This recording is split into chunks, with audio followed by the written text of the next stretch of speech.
Hello guys, आपका मेरे channel smart study में स्वागत है। आज हम क्लास 7th के साइंस विज्ञान का जो सैम्पल पेपर है जो कि शिक्षा निदेशालय के द्वारा दिया गया है उसके सैम्पल पेपर को सॉल्व करेंगे। इसके सेक्शन ए और सेक्शन सी को हम पहले ही कर चुके हैं। आज हम खंड बी जो है उसको करेंगे। जो सेक्शन बी है, जो सेक्शन ब है उसको हम करेंगे। तो आइए स्टार्ट करते हैं आज का वीडियो। आपको मेरे चैनल पर सभी सब्जेक्ट्स के सैम्पल पेपर दिख जाएंगे। आप एग्जाम से पहले एक बार उसकी प्रिपरेशन ज़रूर कीजिएगा क्योंकि ये बहुत ही ज़्यादा इंपॉर्टेंट क्वेश्चंस है। तो सभी सब्जेक्ट के और 6, 7, 8 सभी क्लास के पेपर आपको मिल जाएंगे। आप अपने फ्रेंड्स के साथ भी उसको ज़रूर शेयर कर दीजिएगा जिससे सबका इससे फ़ायदा हो सके और सबके नंबर जो है मिड टर्म में वो अच्छे आ सके। तो आइए शुरू करते हैं क्वेश्चन। हम सिर्फ अभी खंड ब ही कर रहे हैं। ए और जो सी था, ए और स हम पहले कर चुके हैं। ज़रूर आप वो भी देख लीजिएगा। और एक प्लेलिस्ट भी बना दी गई है जिसके अंदर सभी सब्जेक्ट के सैम्पल पेपर आपको इजीली मिल जाएंगे।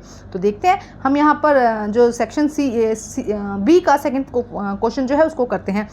क्या पौधों को भी भोजन की आवश्यकता होती है? वे इसे कैसे प्राप्त करते हैं? Do plant also need food? Then how do they get it? तो पौधों को भोजन की आवश्यकता होती है, बिल्कुल होती है। और वो किससे प्राप्त करते हैं? पौधों के पास क्लोरोफिल होता है। क्लोरोफिल की वजह से क्या करते हैं? सनलाइट से वो अपना भोजन खुद बना लेते हैं। तो आइए देखते हैं इसका आंसर। तो देखिए, पौधों को भोजन की आवश्यकता होती है। पौधों के पास क्लोरोफिल होता है जो सूर्य के प्रकाश, कार्बोहाइड्रेट और जल की मदद से पौधों के लिए भोजन बनाता है। एक बार फिर देखो, पौधों को भोजन की आवश्यकता होती है। पौधों के पास क्लोरोफिल होता है जो सूर्य के प्रकाश, कार्बोहाइड्रेट और जल की मदद से पौधों के लिए भोजन बनाता है।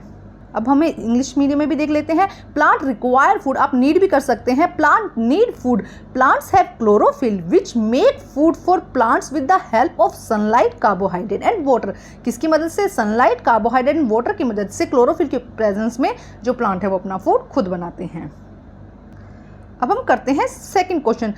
इसी का अथवा में दिया गया है सेकंड क्वेश्चन। फर्स्ट क्वेश्चन हम कर चुके हैं। सेकंड क्वेश्चन, कार्बन डाइऑक्साइड की मात्रा वायुमंडल में 0.04% है। अगर कार्बन डाइऑक्साइड को वायुमंडल से पूरी तरह से हटा दिया जाए, खत्म कर दिया जाए, तो पौधों पर और जंतुओं पर क्या होगा? The concentration of carbohydrate is just 0.05। What happen to plant and animal if carbon dioxide What happened to plant and animal if carbon dioxide is completely removed from the atmosphere? अगर एटमॉस्फेयर से carbon dioxide को remove कर दिया जाए, देखो carbon dioxide को remove कर दिया जाएगा तो प्लांट जो है वो भोजन नहीं बना पाएंगे, फोटोसिंथेसिस नहीं कर पाएंगे। अगर फोटोसिंथेसिस, प्रकाश संश्लेषण नहीं कर पाते हैं प्लांट, तो उससे क्या होगा? कोई भी प्लांट नहीं जी पाएगा। प्लांट नहीं जी पाएगा तो एनिमल का जीना मुश्किल है। तो देखिए, अगर वायुमंडल से कार्बन डाइऑक्साइड को पूरी तरह से हटा दिया जाए तो पौधे प्रकाश संश्लेषण की प्रक्रिया को नहीं कर पाएंगे और अपना भोजन नहीं बना पाएंगे। पौधे नहीं होने की वजह से जंतु भी इस धरती पर नहीं रह पाएंगे। सॉरी फॉर दैट बेटा। देखो क्या कहा जा रहा है कि अगर कार्बन डाइऑक्साइड नहीं होगी तो प्रकाश संश्लेषण नहीं होगा। प्रकाश संश्लेषण नहीं होगा तो पौधे अपना भोजन नहीं बना पाएंगे। जब पौधे अपना भोजन नहीं बना पाएंगे तो वो मर जाएंगे, वो नहीं रह पाएंगे। और पौधे नहीं होंगे तो जंतु भी इस धरती पर नहीं रह पाएगा। अब इसका इंग्लिश मीडियम देखते हैं। तो आंसर देखिए, देखो क्या है। If carbon dioxide is completely remove from the atmosphere, plant will not be able to perform the process of photosynthesis. क्या होगा? प्लांट फोटोसिंथेसिस की जो प्रोसेस है उसको नहीं कर पाएंगे। Can't make their own food, और अपना खाना भी नहीं बना पाएंगे। Due to the absence of plant even animal will not be able to live on the earth. इस अर्थ पर अगर प्लांट नहीं रह पाएंगे तो एनिमल भी सर्वाइव नहीं कर पाएंगे। क्वेश्चन नंबर 3 देखते हैं हम क्या कहा गया है। दिए गए चित्र में पौधे की पहचान कीजिए। तो देखो यहाँ पे प्लांट दिया गया है। Identify the type of the plant show in the given picture. ये क्या कहा गया है? दिए गए चित्र में पौधे के प्रकार को पहचानिए। तो ये कैसा प्लांट है? यहाँ पे हम लिखेंगे ये पिक्चर प्लांट है या इंसेक्टिवोरस प्लांट है। कैसा है? इंसेक्ट। हम पहले हिंदी में लिख देते हैं। कीट भक्षी पादप हम यहाँ लिखेंगे कीट भक्षी पादप है। ये कीट भक्षी पादप है। और यहाँ पे हम लिखेंगे घट पर्णी। इसको हिंदी में क्या कहते हैं? घट पर्णी पादप। ध्यान से देखो जरा, घट पर्णी पादप है। ये कैसा पादप है? घट पर्णी पादप है। सेकंड क्या कहा गया है? ये अपना पोषण कैसे प्राप्त करते हैं? कीट को मारकर। कीट भक्षी पादप है ना, तो पहले आप लिख दोगे कि घट पर्णी पादप है ये, और ये कीट भक्षी पादप है। कीटों को मारकर ये अपना भोजन प्राप्त करते हैं। तो आप लिख सकते हैं कि कीटों का मारकर ये अपना भोजन प्राप्त करते हैं। Identify the type of the plant in the given picture. Type of the plant क्या है? इंसेक्टिवोरस। हम यहाँ पे लिख देंगे इंसेक्टिवोरस या पिक्चर प्लांट। क्या लिख दोगे आप इसको यहाँ पर? Pitcher plant, insectivorous plant. ठीक है। नेक्स्ट क्या कहा गया? How did how do they gate their nutrition, कहाँ से इनको न्यूट्रिशन मिलता है, इंसेक्ट से। हम यहाँ पे लिख देंगे इंसेक्ट से मिलता है इनको न्यूट्रिशन, यहाँ से हम लिख देंगे कीटों से इनको कहाँ से न्यूट्रिशन मिलता है। एक बार देखो समझ आ देती हूँ दोबारा से क्या कहा गया है कि किस तरह का पादप है ये, हम लिख देंगे कीट भक्षी पादप है, कीट भक्षी पादप है। ठीक है, यहाँ पे फर्स्ट में आप ये लिख दीजिएगा कीट भक्षी पादप, और अगर और लिखना है तो आप इसको लिख सकते हैं घटपर्णी पादप। और पोषण कैसे प्राप्त करते हैं, कीटों से। कहाँ से प्राप्त करते हैं, कीटों से। सेकंड ऐसे लिख देंगे इंसेक्टिवोरस है, ये इंसेक्टिवोरस प्लांट है, और कहाँ से इनको जो न्यूट्रिशन कहाँ से मिलता है, इंसेक्ट से। ठीक है, ये हो जाएगा सेकंड क्वेश्चन का आंसर। अब हम इसका फोर्थ क्वेश्चन करते हैं, क्योंकि फर्स्ट क्वेश्चन तो ऑब्जेक्टिव टाइप था। नेक्स्ट देखो, दिए गए जीव में हमारी जीभ के स्वाद विभिन्न स्वादों क्षेत्रों को LMNO को दर्शाया गया, इन क्षेत्रों के नाम बताइए। LMNO pick given in the diagram, name this testes. Okay, हमें टंग में बताने हैं कि LMNO का कौन सी जगह है, तो पहले हम हिंदी में देख लेते हैं, उसके बाद में हिंदी में। तो यहाँ पे हम बात करते हैं, ये क्या है, स्वीट। ये कौन सी जगह की बात की जा रही है, मीठे की यहाँ पर बात की जा रही है। ठीक है, यहाँ पे हम लिख देंगे मीठा। ठीक है, नेक्स्ट अगर एन की यहाँ पे बात करें तो आप इसी तरह से लिखेंगे। एन यहाँ पे क्या है, सोल्टी, जो नमकीन चीजें होती है उसके बारे में बताता है, यहाँ पे हम लिख देंगे नमकीन। ठीक है, नेक्स्ट जो एम है वो किसके बारे में बताता है, खट्टे के बारे में, तो हम यहाँ लिख देंगे सोर। किसके बारे में बताता है, खट्टे के बारे में, तो यहाँ पे आप लिख देंगे खट्टा। और जो एल पॉइंट है ये हमें कड़वी चीज़ों के बारे में बताता है, बिटर के बारे में, तो हम यहाँ पे लिख देंगे बिटर, और यहाँ पे लिख देंगे कड़वा। तो बस यही लिखना है आपको, जीभ का जो डायग्राम है वो भी नहीं बनाना, सिर्फ आपको ONML के बारे में बताना है। तो ये हमारा थर्ड क्वेश्चन हो जाएगा। अब हम देखते हैं नेक्स्ट क्वेश्चन।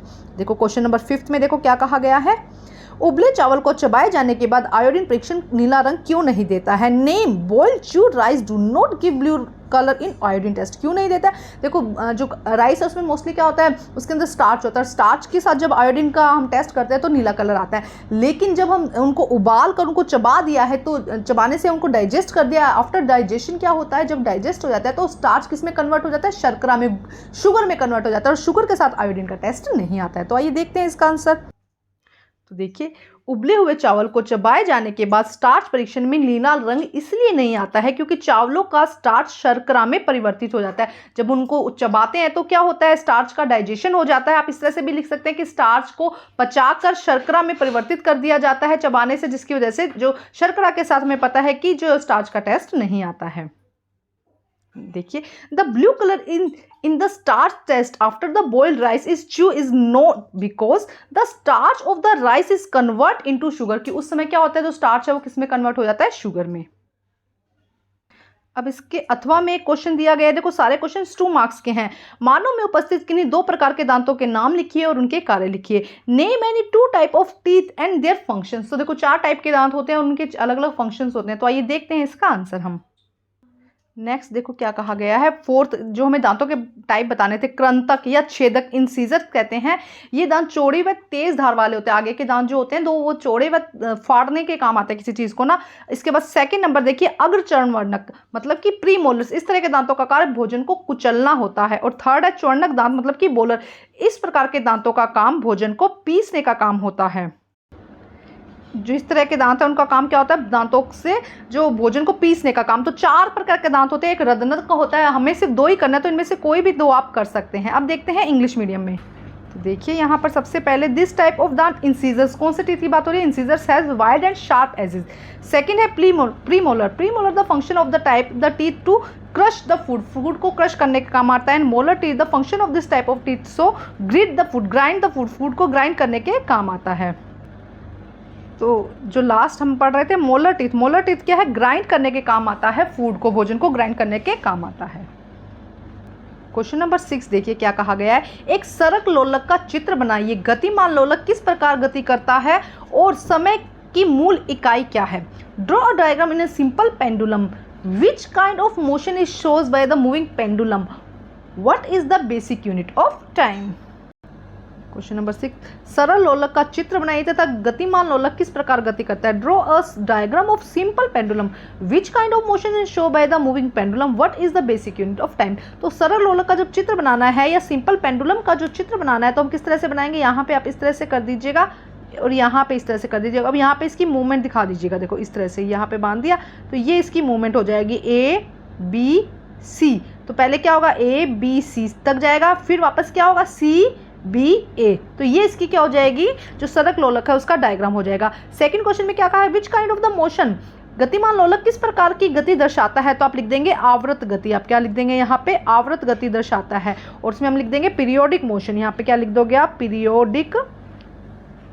Periodic motion. ठीक है, ये हो जाएगा। नेक्स्ट में क्या कहा गया है कि समय की मूल इकाई क्या है, what is the basic unit of time, तो आप लिख देंगे सेकंड। जो सेकंड है वो क्या हो जाएगा, इसका बेसिक यूनिट है। यहाँ पे आप SECND, ठीक है, यहाँ पे आप सेकंड लिख देंगे। तो ध्यान से क्या कहा गया, फर्स्ट डायग्राम बनाना है, सेकंड आवर्त गति या पीरियोडिक मोशन बताना है, और थर्ड सेकंड बताना है कि ये इसकी क्या है, बेसिक यूनिट है। क्वेश्चन नंबर नेक्स्ट देखते हैं, प्राचीन काल में प्रयुक्त होने वाले 2 समय मापन यंत्रों के नाम बताइए। Name the time measuring device use in Asian time. तो देखो क्या है, एक तो हम लिख देंगे यहाँ पर सूर्य घड़ी, हमने यहाँ क्या लिख दिया, एक तो क्या होता है सूर्य घड़ी था, ठीक है। और सेकंड हम यहाँ पर लिखते हैं, तो देखिए इसमें हम लिख देंगे समय को मापने के लिए शंकु यंत्र तथा धूप घड़ियाँ, सूर्य घड़ी, धूप घड़ी को आप सूर्य घड़ी भी लिख सकते हैं, सूर्य घड़ी या शंकु यंत्र का प्रयोग किया जाता था। और यहाँ पे आप लिख सकते हैं the first conics sun dial व कॉनिक्स क्या है, जो धूप घड़ी यानी कि सन डायल और उसके अलावा कॉनिक्स का यूज़ किया जाता था मेजरिंग टाइम के लिए, ठीक है। तो 2 यहाँ पे लिखेंगे, कॉनिक्स एंड सन डायल, और शंकु यंत्र और धूप घड़ी या सूर्य घड़ी आप लिख सकते हैं, क्योंकि वीडियो लंबा हो रहा है। नेक्स्ट क्वेश्चन हम नेक्स्ट वीडियो में बनाएंगे। Thank you guys.